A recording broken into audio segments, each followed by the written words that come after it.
Quiero que empecemos con una imagen. Hace casi 2000 años, el hombre más poderoso del mundo, el emperador romano Marco Aurelio, se despierta en su cama y se enfrenta a una tentación que nos resulta dolorosamente familiar. La de pulsar el botón de snooze. Exacto. Quedarse ahí, en el calor de las sábanas, aplazar el día. Pero su forma de luchar contra eso no fue con, no sé, un café cargado. Fue con una acusación brutal contra sí mismo. Se dijo: no te quieres lo suficiente. Si no, amarías tu naturaleza y lo que te exige. Es una frase durísima para empezar el día. Durísima.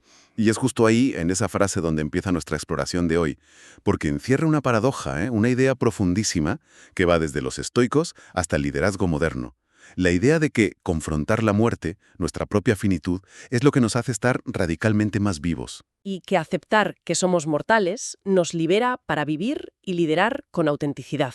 Una autenticidad que, de otro modo, es imposible. Pues ese es el objetivo que tenemos hoy. Vamos a analizar a fondo esta idea, apoyándonos en un ensayo y en pensadores como Robert Greene, Simon Sinek y los propios estoicos, claro. La idea es ver cómo esta confrontación con el final nos obliga a responder la pregunta clave. En el tiempo que tenemos, ¿qué es lo que de verdad importa? Exacto. Y no es una pregunta teórica, es la pregunta más práctica que existe. Para empezar a desgranar esto, Robert Greene nos da un marco que a mí me parece fascinante. Dice que la vida es, en esencia, movimiento, conexión, diversidad. ¿Y la muerte? Lo contrario. Quietud y separación. Justo. Pero aquí viene el giro. Y es potente. Greene dice que al reprimir el pensamiento sobre la muerte, al negarlo, no nos protegemos. Al contrario, nos volvemos, y cito, más parecidos a la muerte por dentro. Parecernos a la muerte por dentro es una imagen potentísima. Suena abstracto, pero supongo que se refiere a esas pequeñas rendiciones del día a día, ¿no? Esas rutinas que nos van vaciando. Justo a eso. Y el ejemplo más claro es con el que hemos empezado: pulsar snooze cada mañana. Es elegir la quietud de la cama frente al movimiento del día. Es dejar que los días se parezcan todos entre sí. Totalmente. Pero va más allá. Es evitar una conversación difícil, por ejemplo. Estás eligiendo la quietud del silencio en lugar del movimiento de una conexión honesta. Claro. Y no es solo el snooze, es el scroll infinito en el móvil antes de levantarte. Es la misma quietud. La misma evitación. O comer delante del ordenador sin prestar atención. Son formas muy modernas de esa muerte en vida de la que habla Greene. Repetición, separación, estancamiento. Al final, con todo eso, no estamos eligiendo la vida. Estamos eligiendo un sucedáneo, una muerte a cámara lenta. Y lo fascinante es cómo esta idea, que suena tan actual, conecta directamente con Marco Aurelio. Hace 2000 años. Él lo vivía de forma muy íntima. En sus escritos cuenta que leía sobre las cortes de otros emperadores, sobre los grandes generales. Alejandro Magno, los consejeros de Augusto. Y le asaltaba siempre la misma pregunta: ¿dónde están ahora? Es que es un pensamiento que te golpea. Sus nombres apenas se recuerdan, sus estatuas se caen. Me recuerda esa sensación al ver una película antigua, de los años 50, como dice la letra de una canción de Death Cab for Cutie que citan las fuentes. Sí, la conozco. El pensamiento que te ronda es: todos los que están en la pantalla. Sí, todos están muertos ahora. Es una sacudida de realidad. Es una sacudida, pero ahí está la clave. No es pesimismo, es claridad radical. Si el legado se desvanece, si la fama expira, si hasta los más grandes son olvidados, ¿qué es lo único que nos queda? ¿El momento presente? La calidad de nuestras acciones en este preciso instante.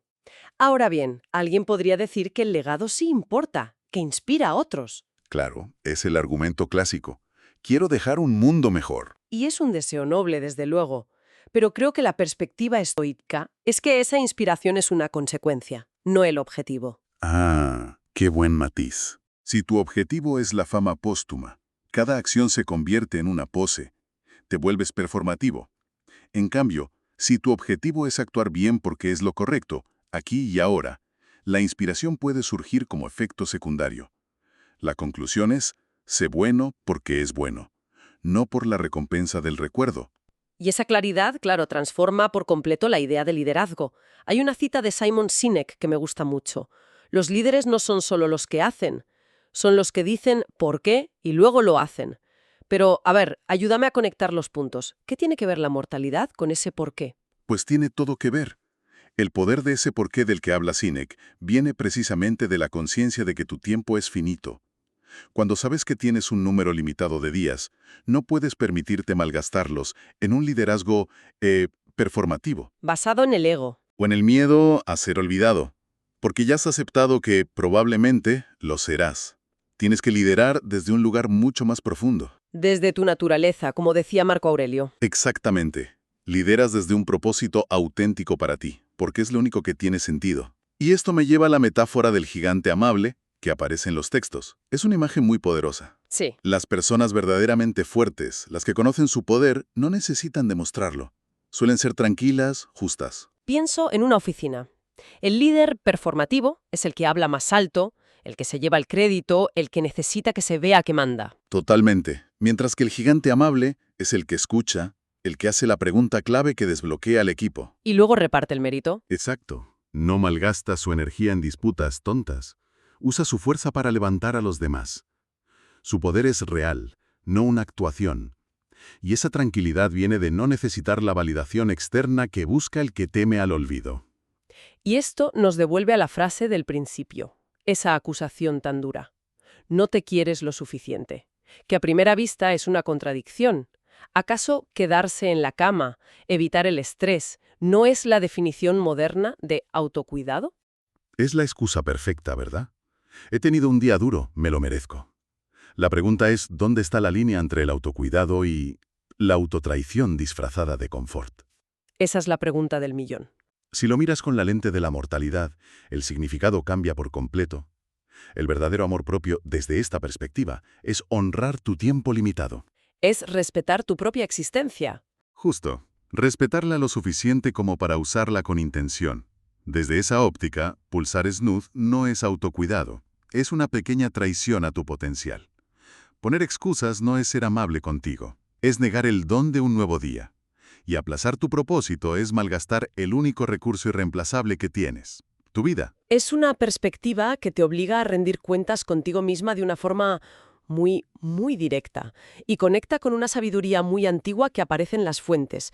Por ejemplo, la de John Wooden, el entrenador de baloncesto. Sí, él decía, el control de tu organización empieza por el control de ti mismo. Sé disciplinado.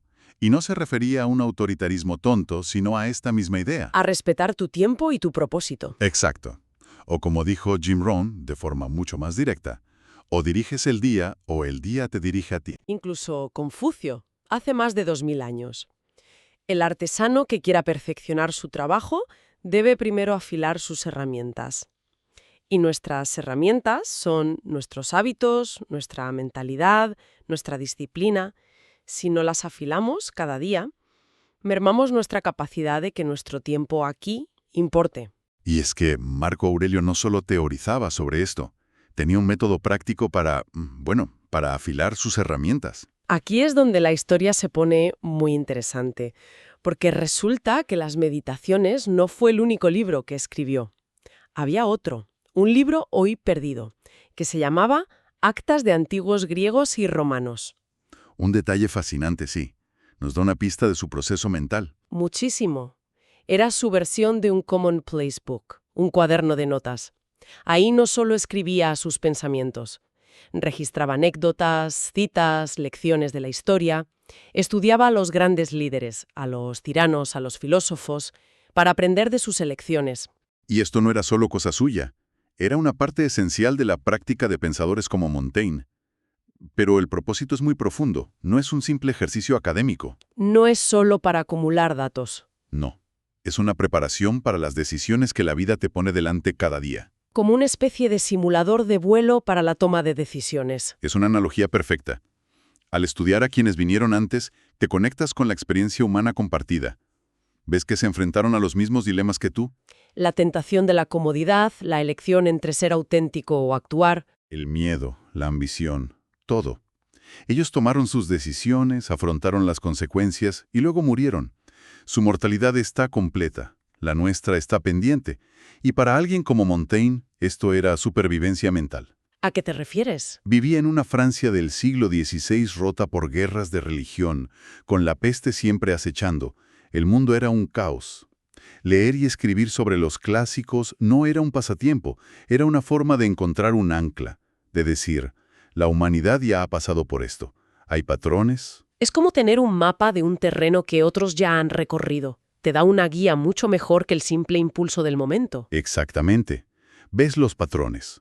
Como escribió el propio Marco Aurelio, el ritmo continúa. The beat goes on. Los imperios caen, la gente muere, pero el ritmo de la naturaleza humana, nuestras luchas, nuestras elecciones, nuestro carácter, permanece increíblemente constante. Estudiar esto nos da un ancla. Vale, todo esto es muy profundo, pero ¿cómo se traduce en algo práctico? ¿Qué hacemos con esto mañana por la mañana? Las fuentes lo destilan en una prescripción sorprendentemente simple. Ten menos, haz más, sé más. Una fórmula que parece sencilla pero que tiene mucha amiga. Empecemos por ten menos. Entiendo que no se refiere a un minimalismo material, a tener menos cosas, ¿verdad? Exacto. Se refiere a algo interno, tener menos pretensiones sobre el legado, menos excusas y, sobre todo, menos apego a la comodidad que nos lleva a esa muerte en vida. Luego, haz más, que imagino que no es una llamada al burnout y a la productividad loca. Para nada. Es haz más de lo que exige tu naturaleza, más del trabajo difícil que te hace crecer. Me encanta el ejemplo del entrenador que aprende a amar al grupo difícil de alumnos, no al que ya es talentoso. Porque es en el desafío donde reside la excelencia. Ahí está la clave. Como decía Cervantes, aquello que poco cuesta se estima en menos. El valor está en el esfuerzo consciente. Y finalmente, sé más, que es la consecuencia de lo anterior. Si tienes menos ego y haces más de lo que importa, inevitablemente te vuelves más presente, más auténtica, más viva, Más conectada. más en movimiento. En el fondo, es una invitación a valorar tu tiempo como lo que es, finito y valiosísimo. Y esto nos lleva a la idea final, que para mí es la más liberadora. Aceptar la mortalidad no es deprimente, es paradójicamente una liberación. ¿Liberación de qué? Liberación de las preocupaciones triviales que nos consumen y nos hacen parecidos a la muerte. Los cotilleos, los rencores, el miedo al que dirán, los sueños que aplazamos. Te libera para actuar desde un propósito auténtico, no desde una estrategia calculada de cómo te verán. Te libera para ser bueno porque sí. Es la idea que hay detrás de la famosa frase latina memento mori. Recuerda que morirás. Que a menudo se malinterpreta como algo morboso. Pero su objetivo real no es obsesionarse con la muerte, es alcanzar una presencia radical en la vida. Es un recordatorio para dejar de posponer, para vivir con urgencia y significado, ahora. Es una idea muy potente para cerrar. Marco Aurelio, el hombre más poderoso de la Tierra, no podía garantizar que sería recordado. No podía controlar la historia, pero sí podía controlar su carácter, sus elecciones en cada momento, desde que se levantaba de la cama.